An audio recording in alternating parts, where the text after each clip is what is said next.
Hello and welcome to all our viewers in Nigeria and around the world to the news cycle here on Global Television, coming to you live from the nation's capital. I am Godwin Sunday. A quick reminder that Global Television is on DSTV channel 365 and StarTimes on channel 276. You can download the Global Television Nigerian mobile app for Android and iOS devices to keep track of our broadcast. Now to the news in details. The federal government has extended the deadline for the application into the Federal Civil Service to March 17, 2025. The Federal Civil Service Commission initially announced the recruitment exercise on January 27, 2025, offering over 70 positions across various ministries, departments, and agencies. However, citizens lamented difficulties accessing the recruitment portal, prompting widespread calls for extension. President Bola Ahmed Tinubu has expressed deep sorrow over the death of Professor Karisu Chukul, the father of Karim, the former Economic and Financial Crimes Commission acting chairman, who was a renowned legal scholar and expert in criminal law. This was disclosed in a statement issued by Bayo Onanuga, Special Advisor to the President on Information and Strategy. A former Kaduna State Governor, Nasir El-Rufai, has left the ruling All Progressive Congress and joined the Social Democratic Party, SDP. El-Rufai made the announcement in a statement where he expressed his dissatisfaction with the APC's leadership style.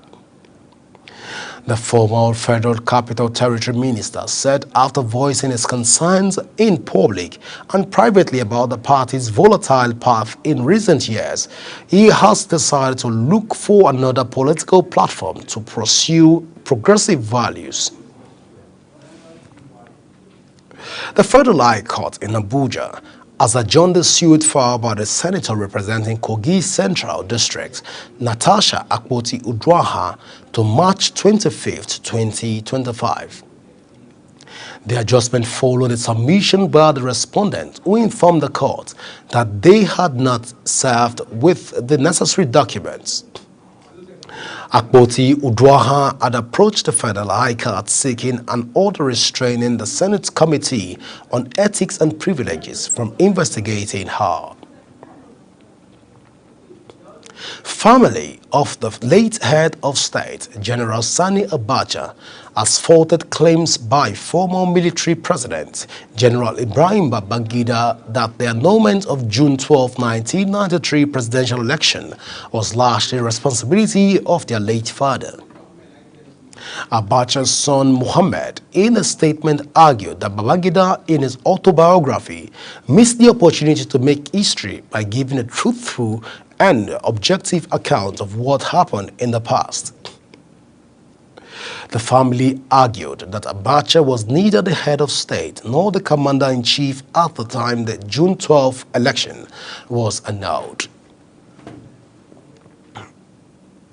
Edo State Governor has entered into partnership with Nigerian Education Loan Fund to make tertiary education accessible and affordable to its citizens in the state-owned tertiary institutions. Commissioner for Education Dr. Pali Iyamu said the partnership would guarantee Edo students access to university and tertiary education without paying school fees immediately. He also said it would give the students access to a monthly stipend meant to offset their expenses while they were in school. The Rivers State House of Assembly has issued an arrest warrant for the chairman of the Rivers State Independent Electoral Commission, Justice Adolphus Enebeli, retired, and 4 other commissioners following their failure to appear before the Assembly. The warrant was issued after the expiration of a 72-hour ultimatum given to them to appear on Monday. This came after an initial 48-hour deadline which expired last Friday. During plenary session, Speaker Martin Amaewhule and the House unanimously approved the warrant, reinforcing their demand for accountability for the Rivers State Independent Electoral Commission officials. The National Identity Management Commission has warned Nigerians against modifying the National Identification Number (NIN) data on authorized websites.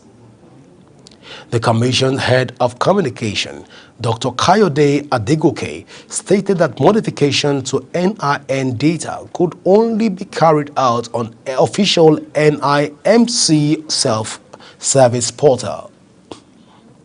He therefore cautioned that attempting to modify NIN data on unauthorized websites could compromise personal information and expose individuals to identity theft. The Nigerian Meteorological Agency, NIMNET, has predicted sunshine and acidness from Monday to Wednesday across the country. NIMNET Weather Outlook released in Abuja forecasts sunny and hazy skies over the northern region throughout the period. The agency further noted that in the north-central region, sunny skies with patches of clouds are expected during the morning hours. The National Agency for Food, Drug Administration and Control Agency, NAFDAC, has destroyed expired, substandard and falsified medicines worth 100 billion in Ibadan, the Oyo State capital. The agency said the destruction, which was held in Akinyele dump site, Ibadan, became necessary to prevent a reintroduction of expired, fake and substandard drugs into circulation. Speaking during the destruction, Director General of the agency, Professor Mojisola Adeyeye, said NAFDAC, as the lead agency and chair of the Federal Task Force on Fake and Counterfeit Drugs and Unwholesome Processed Foods, is firmly committed to ensuring that food, drugs, cosmetics, medical devices, chemicals, packaged waters, and drinks are safe, wholesome, and effective for human consumption. The Nigerian Center for Disease Control and Prevention has confirmed the death of a 31-year-old physician who succumbed to Lassa fever after returning from the United States. The agency also reported that the cumulative number of Lassa fever cases has risen to 535 out of 2,728 suspected cases, with 98 deaths recorded across 14 states in Nigeria as of March 2nd, 2025. Lassa fever is an acute viral fever caused by the Lassa virus. The natural reservoir for the virus is the multi-mammoth rat, also known as the African rat, although other rodents can also act as carriers. You are watching the live broadcast of the news cycle.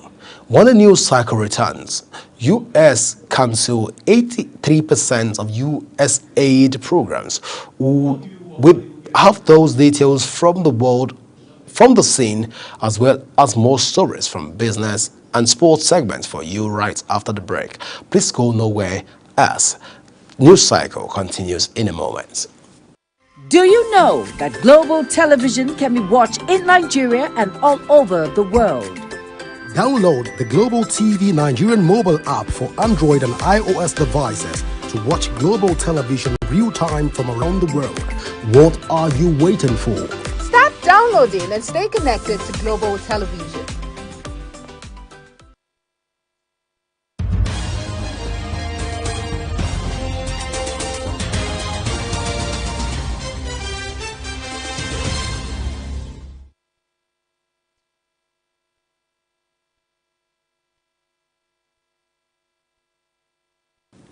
Welcome back.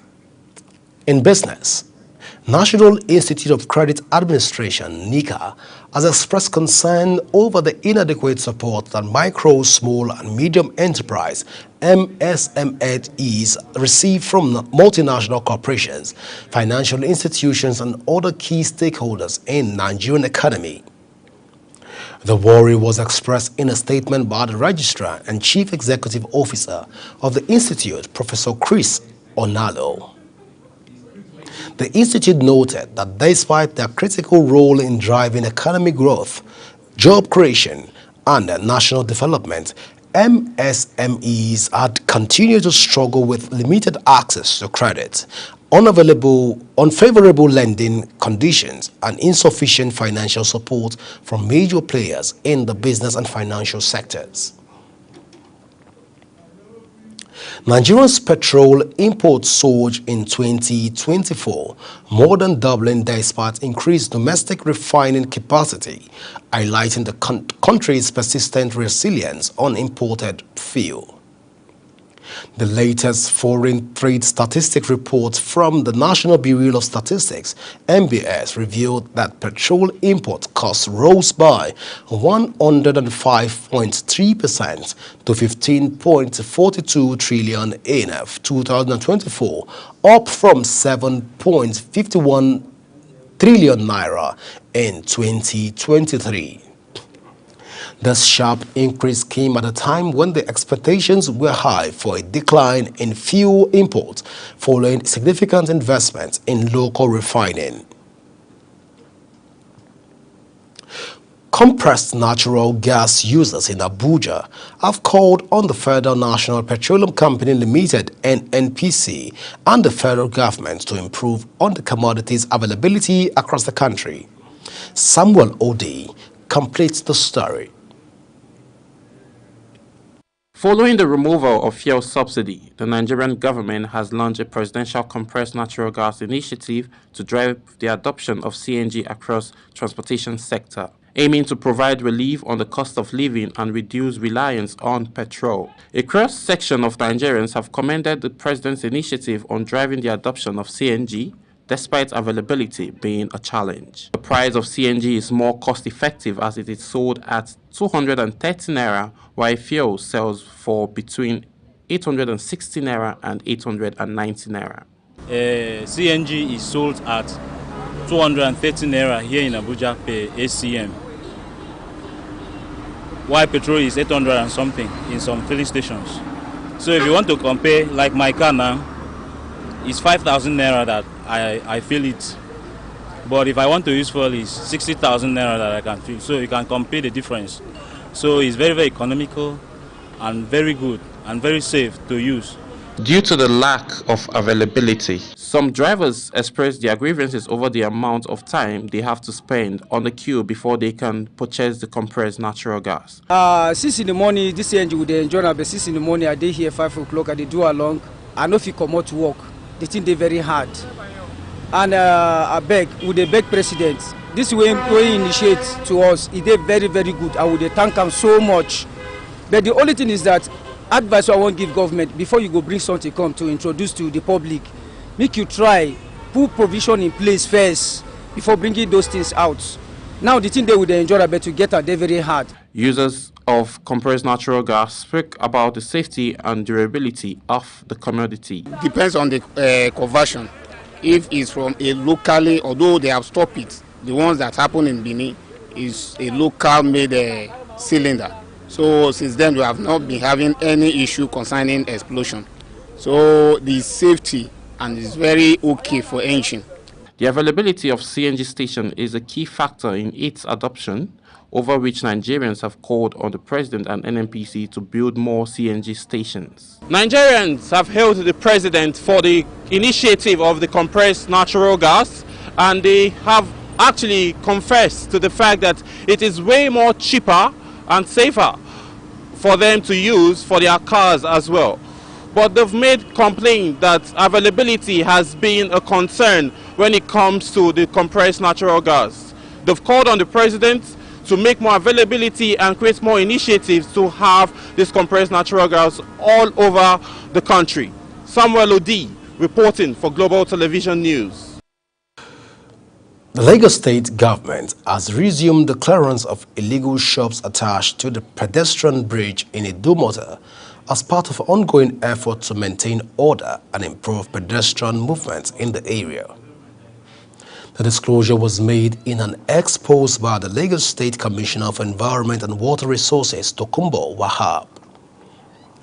He stated that the operation was carried out in a joint effort between operatives from the Office of the Drainage Services and the Lagos State Environmental Sanitation Corp, targeted structures encroaching on the bridge and its surroundings to improve accessibility and eliminate safety risk.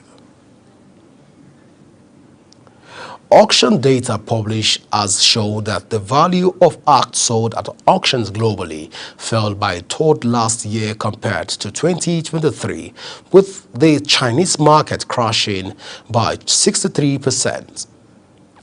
Outprice, a France-based consultancy aggregating auction data from around the world, said the value of art sold in 2024 slumped to $9.9 billion, the lowest level since 2029. All the major art hubs recorded step falls, with New York fall 29%, London down by 28%, and Paris by 21% as collectors turn cautions given global economic uncertainties. President Donald Trump says the United States is in talks with 4 groups interested in acquiring TikTok, with the Chinese-owned app facing an uncertain future in the country. A U.S. law has ordered TikTok to divest from its Chinese owner ByteDance or be banned in the United States. The law banning TikTok took effect on January 19th over concern that the Chinese government could exploit the video sharing platform to spy on Americans and covertly influence U.S. public opinion. On the foreign scene, U.S. Secretary of State Marco Rubio says the United States is canceling 83% of programs at the U.S. Agency for International Development, USAID. President Donald Trump had signed an executive order in January demanding a freeze on all U.S. foreign aid to give his administration time to assess overseas spending with an eye to gutting programs not aligned with his American First agenda. China has congratulated Mark Carney after he won the leadership of Canada's Liberal Party, paving the way for him to become the country's next prime minister. Carney was overwhelmingly elected by his party, but may not be in the post for long as Canada must hold national election by October. The 59-year-old steps into the role at a daunting time as U.S. President Donald Trump imposes sweep tariff on Canada and ramps up his expansionist rhetoric against a key American ally. Syria's new leader has vowed accountability and investigation into a report of mass killing of Alawite civilians triggered an international backlash against the world violence since Bashar al-Assad overthrow. In its latest toll, the Syrian Observatory for Human Rights War Monitor said 973 civilians had perished since March 6 in killings, field executions, and ethnic cleansing operations by security personnel or pro-government fighters in the coastal heartland of the Alawite minority community to which the toppled president belongs. Its previous toll of 860 had specified the execution targeted Alawites in the Mediterranean coastal provinces of Latakia and Tartus.